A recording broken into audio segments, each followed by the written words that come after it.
ভাই আমরা আজকে ডিজিটাল যুব উন্নয়ন ক্লাব থেকে পিকনিকে আসলাম, খুবই আনন্দ হলো। কিন্তু তার মাঝে মধ্যে কিছু গল্প মনে পড়ে যাইতেছে ভাই, ছোটবেলার গল্প আর কি, ওই দাদা দাদি থেকে শুনছি আর কি। কিন্তু গল্পগুলা মানে খুবই ইন্টারেস্ট অথবা হাসির গল্প। যেমন চিটাং থেকে মনে করেন টেকনাফে বাস ভর্তি মানুষ আসতেছে, তো একজনে একজনে মানে গপ কইতেছে আর কি, যেটা গল্প আর কি, গপ কইতেছে আর কি।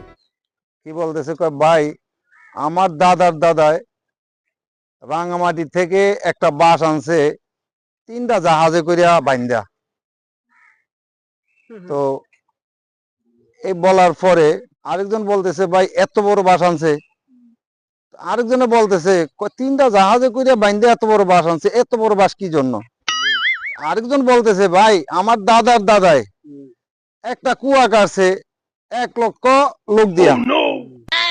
এত বড় কুয়া কি জন্য কাটছে? কয় ভাই ওই যে ওর দাদার দাদায় যে বাসটা আনছে 3টা জাহাজে করে বাইন্দা, ওই বাসটা ওই কুয়ার ভিতরে দেওয়ার জন্য।